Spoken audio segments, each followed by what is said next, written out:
За үргэлжлээд бидний нөгөө данснаас эсэлтийн эхний хоёр тохиолдлыг үзсэн. Гурав дахь тохиолдлыг хавсралт дээр бол байгаа үндсэн өргөний солилцоо. За түүнийг бол дараа нь үзэн хэдүүлээ. Үргэлжлээд хичээлийн зорилт хоёр руу орж байгаа. Байгалийн нөөц. Тэгэхээр байгалийн нөөцөд бүх төрлийн ашигт малтмал, газрын тос, ой мод, байгалийн хий зэрэг нөөцүүд ордог. Тэгэхээр энэ байгалийн нөөц нь бит үндсэн өрөнгөөс ялгах гол шинж нь юу вэ гэхээр бит байдлаараа ашиглагддаг боловч ашиглалтын явцад өөрийн бит шинжийг хадгалдаггүй гэж. За энэ юу гэж байгаа юм бэ гэхээр бит үндсэн өрөнгөн дээр барилга байлаа гэж үзье тийм үү? Барилга. Тодорхой хугацааны дараа 2 жилийн дараа нөгөө барилга чинь барилгаараа л байждаг. Гэтэл тухайн байгалийн нөөц нөгөө газрын тус байгалийн хий чинь тодорхой нэг хэмжээнээсээ буурсан байдаг. Хэлбэр хэмжээ өөрчлөгдсөн байдаг гэсэн үг. Бит шинж нь өөр болсон байна. Тэгэхээр байгалийн нөөц бол бит үндсэн өрөнгөөс ийм ялгаатай. Бит шинжээ яг хадгалдаггүй гэдэг хамгийн гол ялгаа бол явж байгаа.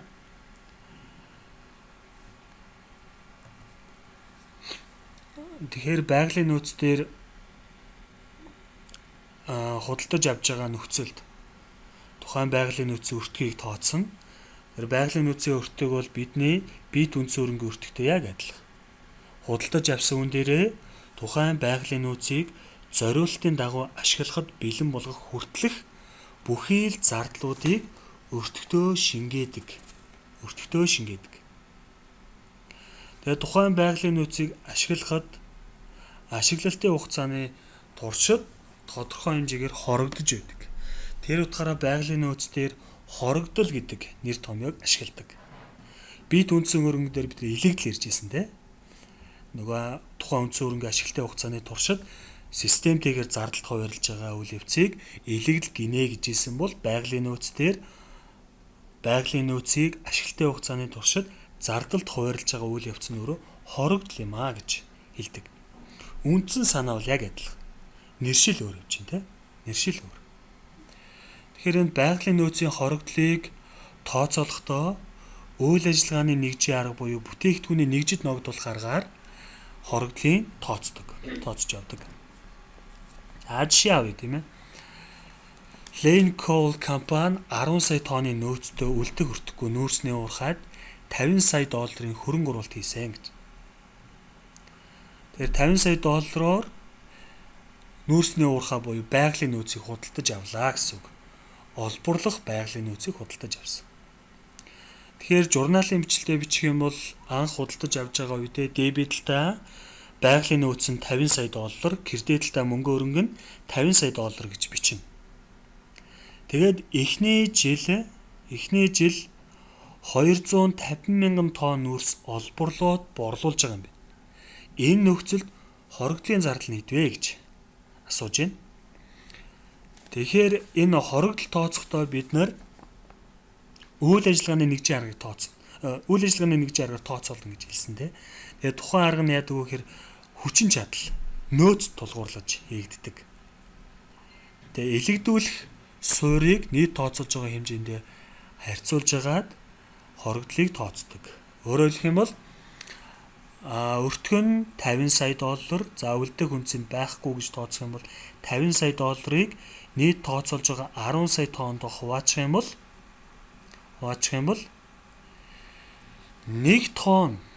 1 тонн нүүрс олборлоход 5 долларын хорогдол гарна гэж ойлгож болох нь шүү дээ. Тэгэхээр тухайн нэгжид ногдож байгаа 5-ыг олборлож байгаа 250 мянган өрчих юм бол тухайн эхний жилийн хорогдлын зардал нь сая 250 мянган доллар байна гэдгийг бол тооцоолж харуулж байна. Тэгэхээр сая 250 мянгаараа хэрхэн бичилж бичих вэ гэхээр дебитлтаа параметрал сая 250 мянга, кредитлтаа хуримтлагдсан хорогдол сая 250 мянга. Тэгэхээр энэ нүүрсний уурхай гэдэг чинь өөрөө нэг байгалийн нөөц явж байгаа байхгүй. Байгалийн нөөцөөс бид нүүрсийг олборлож байгаа. Олборлож гаргасан нүүрс ч өөрөө тухайн компани бараа гэсэн үг байхгүй. Бараа гэсэн үг. Тэр бараа материалыг олборлож гин гэсэн. Тэгээ бараа материалыг борлуулж байгаа нөхцөл гэрдээ талдаа бараагаа бичээд дээд талдаа борлуулсан барааны өртгөө бичээд явнаа. Бидний бараа материалын эмчилт яг адилхан болгоо явна гэсэн үг. Үргэлжлээд бит бус хөрөнгө. Бит бус хөрөнгө.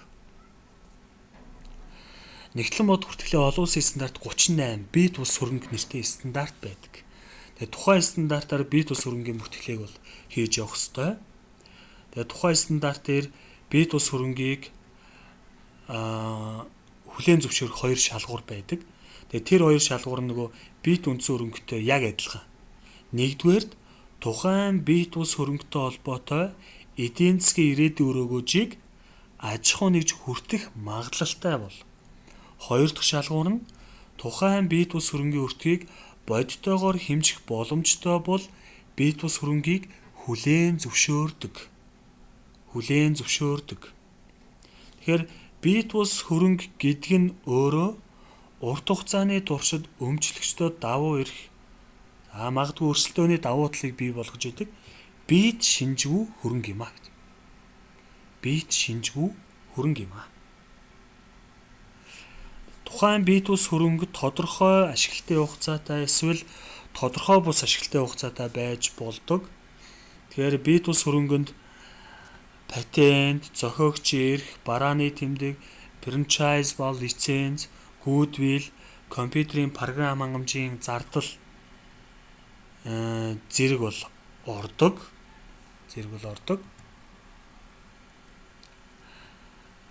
Тэгэхээр бит бус хөрөнгөн дээр хэрвээ тодорхой хугацаатай гэж үзэх юм бол одоо нэг лиценз авлаа гэж тооцвол лицензийн хугацаа 3 жил байлаа гэхэд тэр 3 жил нэрөө тодорхой хугацаатай байна. Тэгэхээр тухайн 3 жилийн хугацаанд хоригдуулаа авчдаг. Өөр нэг бит бус хөрөнгө авлаа гэж тооцвол өөр нэг бит бус хөрөнгө барааны тэмдэгч гэдэг юм уу? Эсвэл зохиогч эрх гэдэг юм уу? Тодорхой хугацаа байхгүй бол тухайн бит бус хөрөнгөнөр хоригдол тооцдоггүй гэж хоригдуулахгүй гэдгийг харуулж байна. Тодорхой ашиглалтын хугацаа байгаа л бол хоригдуулдаг. Хоригдлын зардлыг орлогын тайланд бол ингээ харуулж явна. Илэгдлийн зардалтай яг адилхан. Тэгэхээр олон улсын стандартаар бол гүйдвэлээс бусад бит бус хөрөнгөн дээр дахин үнэлгээ хийхийг зөвшөөрдөг. Тэгэхээр нэгтлэн бод бүртгэлийн олон улсын стандарт 38 дээр бит бус хөрөнгийг бол анхны өртгөр үнэлж бүртгэнэ гэсэн байдаг. Харин нөгөө засгийн газрын буцалтгүй тусламжаар авсан эсвэл хөнгөлөлтөө өнөр худалдаж авсан бол тухайн тусламжаар авсан бит хөрөнгийг тухайн олж авсан өдрийн бодит үнцээр нь бол бүртгэж авчдаг юм аа. Үргэлжлээд бид нэр бит бус хөрөнгийн бүрэлдэхүүн тус бүрээр тайлбар явж байна. Эхлээд патент. Тэгээ патент гэдэг бол өөрөө олгосон өдрөөс хойш тодорхой хугацааны туршид бүтээгдэхүүн үйлдвэрлэх, зарах, хяналт тавих эрх гэж ойлгоно. Тэгээ патентын худалдан авалтын өртгийг капиталжуулах капиталжуулна гэдэг бол дебет талдаа патент. Өөрөөр хэлбэл патент гэдэг бит бус хөрөнгөний дансандаа бүртгэнэ гэсэн үг байхгүй юу? Ашиглалтын хугацаа, хууль ёсны хугацаа хоёрын аль багад патентыг бол хоригдуулдаг.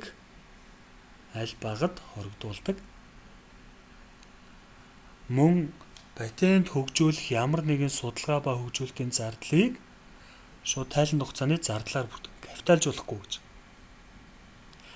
Харин патентыг эзэмших хугацаанд тухайн патенттэй холбоотой шүүхийн маргаан гарсан бол тухайн патентыг хамгаалахтай холбогдсон гарсан материал бэлтгэх өмгөөлөгчийн хөлс зэрэг зардлыг зөвхөн уг маргаан амжилттай шийдэгдсэн тохиолдолд патентын өртөгтөө капиталжуулдаг. Хөрөнгийн өртөгтөө шингээж өгдөг гэсэн. Жишээ авъя. National Labs $720,000 патент худалдаа авсан. Патентын ашиглалтын хугацааг 8 жил гэж тооцоолж байгаа. Тэгээ жил бүрийн хоригдлын зардал нь хэдвэ гэдэг. Тэгэхээр энэ бие тус хөрөнгөн дээр тодорхой ашиглалтын хугацаа байгаа бол ашиглалтын хугацаанд нь шулуун шугамын аргаар хоригдлыг тооцоолдог. Тэгэхээр 720 мянгаыг 8 жилд аваалаа. Жил бүрийн хоригдлын зардал нь 90 мянга. Тэгэхээр 90 мянгаараа дебет талдаа хоригдлын зардал, кредит талдаа патент буюу хөрөнгөний насаа бичиж явна гэж. Энэ бол 8 жилийн хугацааны турш бичгэнэ шүү дээ. Үргэлжлээд зохиогч эрх. Тэгэхээр энэ зохиогч эрх гэдэг зүйл нь ихэвчлэн ном зохиол, урлагийн ажилтай холбоотой хэвлүүлэх ба борлуулах тийм онцгой эрх байдаг тийм ээ. Ихэвчлэн номон дээр, кинон дээр ч гэдэг юм уу байдаг тийм ээ. Ихэвчлэн 70 жилийн хугацаатай. Тэгээд худалдаа авах болон түүнийг хамгаалахтай холбоотой зардлуудыг капиталжуулдаг. Тэгэхээр өмнөх патент яг адилхан байна те. Тэгээд тодорхой ашиглалтын хугацаа байгаа бол ашиглалтын хугацааны туршид хоригдуулж явдаг юм аа. Үргэлжлээд худалдааны тэмдэг ба худалдааны нэр. Тэгэхээр энэ худалдааны тэмдэг ба худалдааны нэр гэдэг бол тухайн аж ахуй нэгж эсвэл бүтээгдэхүүнийг тодорхойлох тийм үг байдаг, эсвэл хэлц үг байдаг, ай байдаг, тэмдэг байдаг. Одоо жишээ нь Coca-Cola гэж бүгдээрээ мэддэг, тийм ээ. Kleenex гэж бүгдээрээ мэддэг. Тэдгээр нь өөрөө худалдааны тэмдэг, нөгөө барааны тэмдэг, худалдааны нэр гэж явж байгаа гэсэн үг.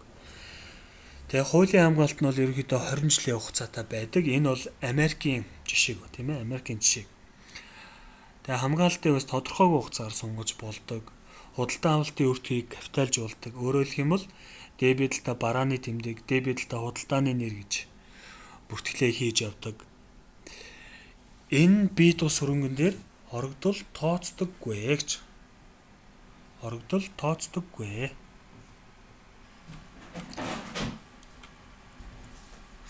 За үргэлжлээ дараагийн бие тус хөрөнгө франчайз ба лиценз.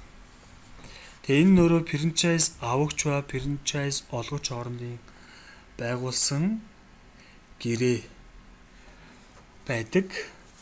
Өөрөөр хэлбэл Америкийн төмөр замын компани, машины компани гэдэг юм аа. Эдгээр дээр франчайзинг гэрээ бол байгуулагдсан байдаг юм аа гэж. Үргэлжлээ тодорхой хугацаатай франчайз байгаа бол тухайн ашиглалтын хугацаанд бол хоригдуулаа явдаг. Тодорхойгүй хугацаатай бол франчайзыг хоригдуулахгүй гэж. Үргэлжлээд гудвил гэж. Гудвилийг Нэгтлэн бод хүртгэлийн зарим номнууд дээр хаяас гэж орчуулсан байдаг. За бас нэр төрийн зардал гэж бас орчуулсан байдаг.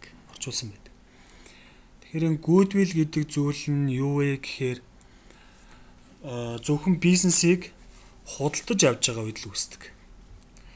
А компани Б компаниг худалдаж авч байгаа үед үүсдэг. Бизнесийн нэгдэл үүсэж байгаа үед гудвил үүсдэг гэд ойлгочих бол.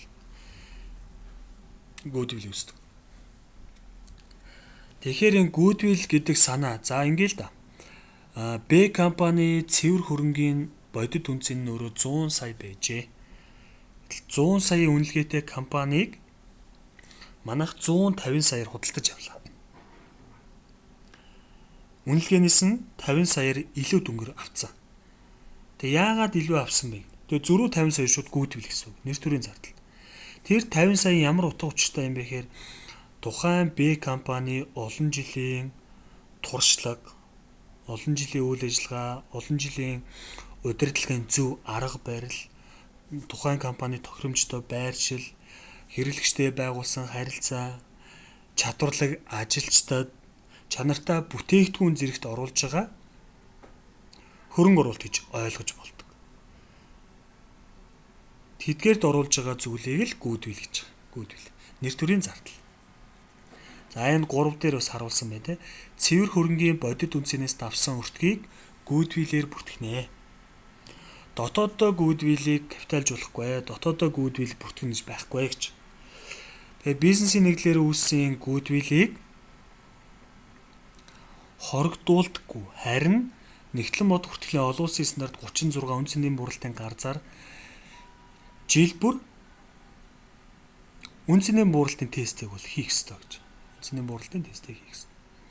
Тэр гүйдвэрлэн дотроо эерэг гүйдвэл сүрэг гүйдвэл гэж байдаг. Эерэг гүйдвэл сүрэг гүйдвэл гэж байдаг. Тэгэхээр эерэг гүйдэл гэдэг бол бидний өмнөх жишээ. 100 сая үнэлгээтэй компаниг 150 саяар авцсан. Зөрөө 50 сая нь эерэг гүйдвэл. Эерэг гүйдвэлийг бие тус хөрөнгө гэж бүртгэдэг. Бие тус хөрөнгө. Харин эсэргээрээ 100 сая үнэлгээтэй компаниг бид 60 саяар авцсан бол зөрөө 40 сая нь сүрэг гүйдвэл гэж үзээд тохиролцоод худалдаа авалтын олз гээд орлогын тайланд оруулаад явдаг.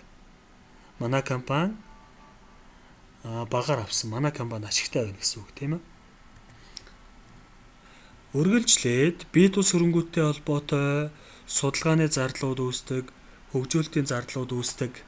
Тэгэхээр энэ гарч байгаа бүхий л судалгаа ба хөгжүүлэлтийн зардлыг гарч байгаа үед нь тайланд хугацааны зардлаараа бүртгэж харуулнаа. За энэ жишээн дээр харуулсан байлээ. Шинэ бүтээгдэхүүний судалгааны зардалд 1 сая, хөгжүүлэлтийн зардалд 2 сая зарцуулжээ. 2 сая долларын хөгжүүлэлтийн зардлын 400 мянган техник эдийн засгийн үнэлгээнээс өмнөх зардал. Харин сая 600 мянган техник эдийн засгийн үнэлгээнээс хойших зардал болно гэж.